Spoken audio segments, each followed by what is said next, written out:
Vení a la Universidad Autónoma de Encarnación, inscribite y conoce la diferencia. A veces, luego de mucho tiempo, la justicia tarda, pero llega. Hoy vamos a rememorar un caso realmente deleznable, un hecho aberrante, al cual le dimos seguimiento desde un principio, desde que se tomó conocimiento de una denuncia radicada en el distrito de Tomás Romero Pereira, donde los padres de una niña contaron lo que sucedía. Ellos hicieron público, durante muchos años lucharon para que se esclarezca un caso y para poder obtener justicia.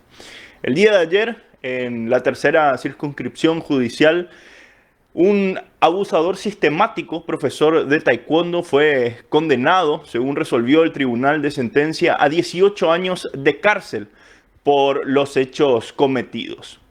Cabe destacar que este sujeto actuó de una manera realmente increíble y detestable, porque la niña, cuando comienza toda esta historia de lo ocurrido, tenía tan solo 9 años. Ella se inscribe a clases de taekwondo, justamente allí en un salón de esa ciudad, y comienza su vida deportiva. Los padres la apoyaban, los padres estaban con ella, pero cuando cumplió los 10 años comenzó una tortura que se iba a extender por mucho tiempo. Abusos sistemáticos, manoseos, situaciones realmente difíciles de poder contar y muy tristes para una familia que tiene que escuchar eso de su propia hija.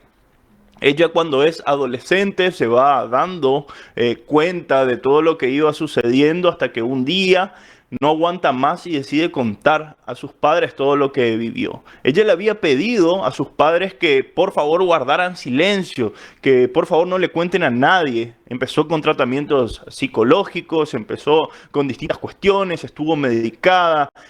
Inclusive se llegó a autolesionarse por todo lo que sucedió, según comentaban sus familiares, que nosotros los recibimos, de hecho en el estudio de Itapúa Noticias, donde hablamos con ellos. También hablamos con la parte de familiares del acusado, y toda una trama que enrieda una historia realmente muy grave, que ayer tuvo una resolución. Obviamente falta que la sentencia quede firme y demás, seguramente pasará un tiempo más, pero el tribunal resolvió que este sujeto es culpable.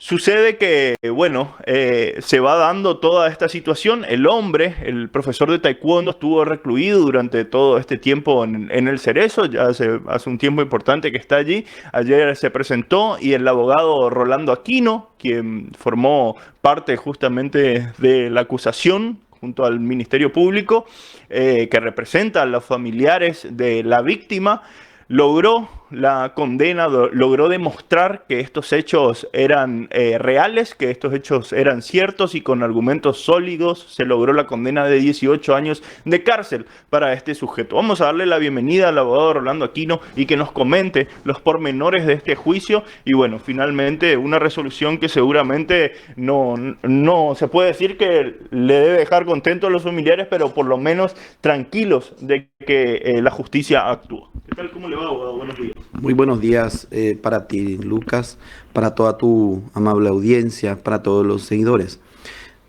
Bueno, es así como has dicho, esto no es motivo de festejo, porque hemos pasado, me incluyo, días muy difíciles, en el buen sentido de la palabra me incluyo como profesional, porque he vivido y he escuchado todos los pesares, por todo lo que ha pasado la niña LMC desde que contaba con 9 años de edad.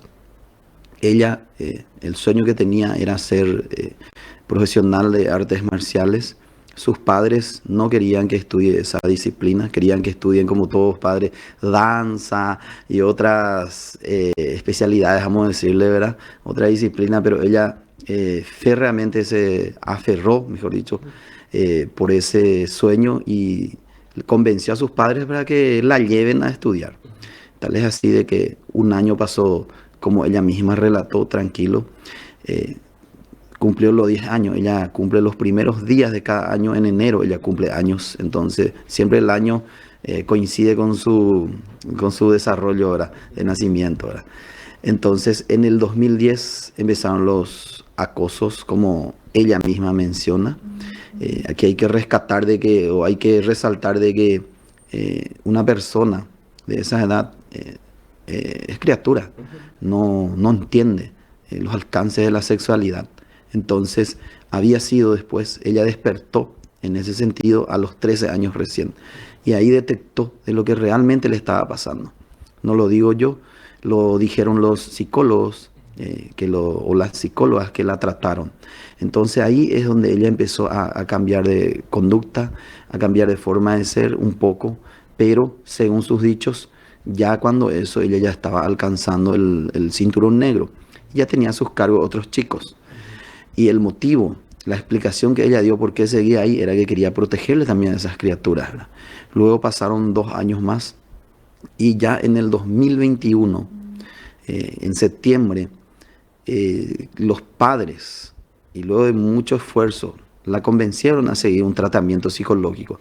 Mejor dicho, una entrevista, a acceder a contar su historia, porque a los padres ella no le contaba. Ella solamente le contó una parte: el profesor me acosa. Nunca contó la verdadera dimensión de los hechos. Entonces tal es así de que al caer en manos o al quedar en manos de una profesional, ella luego de la quinta o sexta sesión, recién, como se dice, se abrió. Y ahí contó la verdadera historia, el verdadero suceso. Luego de eso se produjo la reunión con sus padres e inmediatamente se reunieron con la psicóloga. O sea, le preguntan a la psicóloga si ella estaba en condiciones de hacer la denuncia, porque ella trató de quitarse la vida también. Y como bien explicaron sus padres en el juicio oral, lo más importante era tenerla con vida. Lo que pasó ya pasó, ¿verdad? Lo más importante era, aparte de tener todo ese mal momento, esa horrible experiencia, imagínense si le perdían también a su hija. Entonces, prioridad para ellos era cuidar de la salud, o al menos estabilizar a la hija. Cuando eso ya era, estamos hablando de 2021, ella ya tenía 16 años, ¿verdad? En el 2021 17, ahora ya es mayor de edad. Bueno, tal es así que pasaron las sesiones y recién en marzo del 2021 tomaron la decisión, por sugerencia, en base a la sugerencia de su psicóloga, a hacer la denuncia penal. Y desde marzo del 2022 aquí estamos en esta lucha. Estoy como profesional, ¿verdad? Hay un factor, también hay un acontecimiento coincidente al descubrimiento que ella misma realizó en el campo psicológico, que coincide con la bajada o caída de sus notas. Hay un declive, justamente como explicaron los psicólogos, que en el 2021 se aplazó en 14 materias, ¿verdad?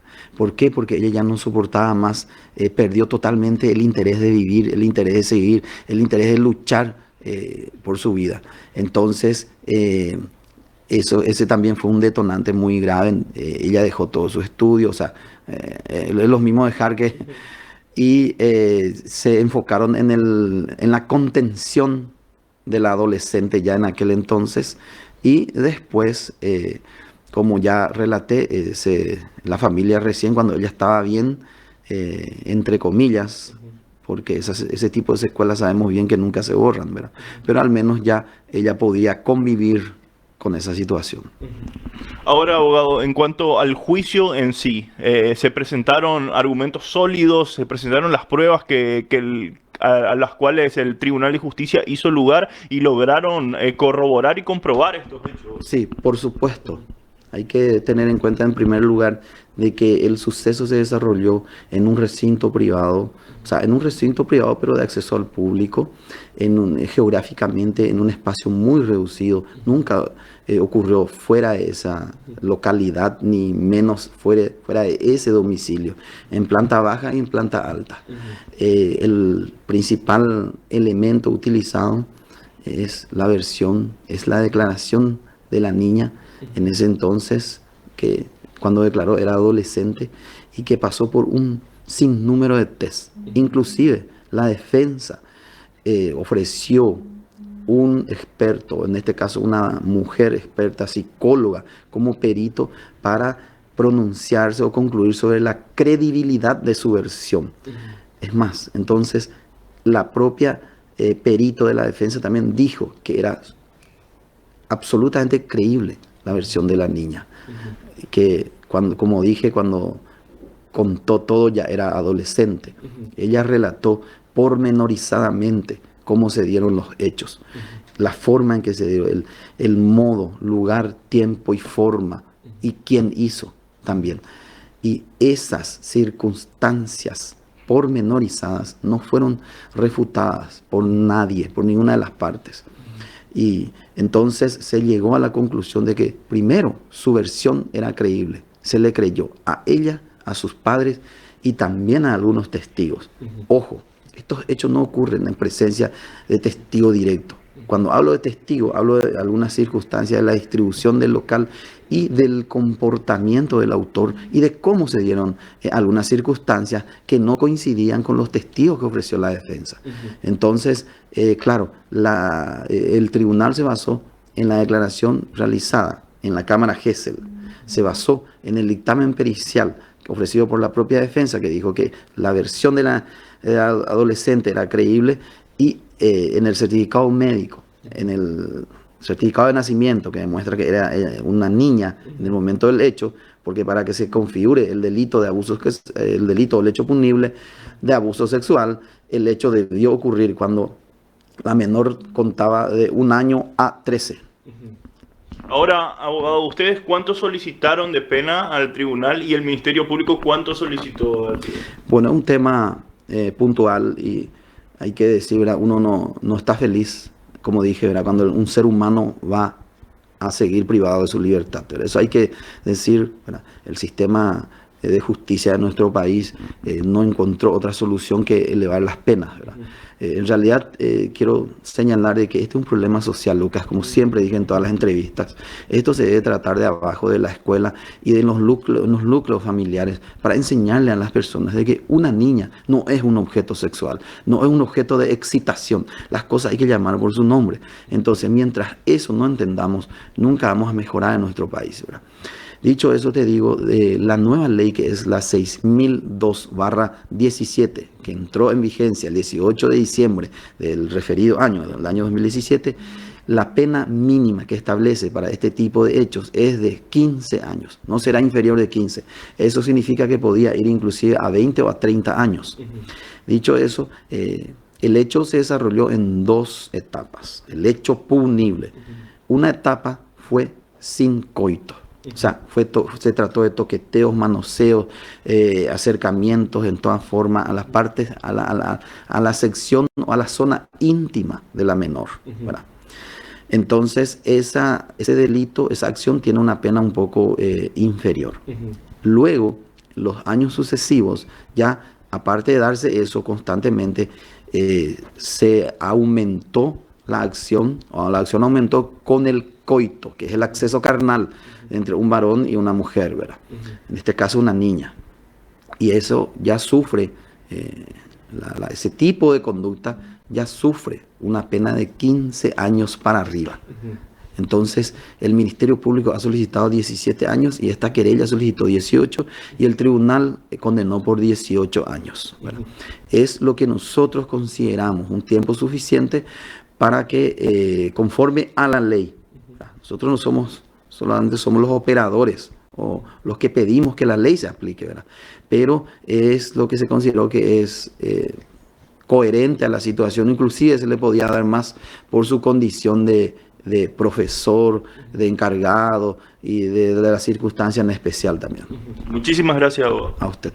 Las palabras del abogado Rolando Aquino, que bien nos mencionaba cómo se dio toda esta situación, y hay un punto realmente muy importante de esta historia, es que el sujeto, el acusado, el condenado, no solo era un profesor circunstancial que la veía pocas veces o solo en las clases a la niña, sino que era un allegado a la familia que compartían cumpleaños, asados, cenas, almuerzo. Era una persona casi parte de esa familia. Entonces se dio una situación realmente muy complicada que finalmente obtuvo esta condena de 18 años.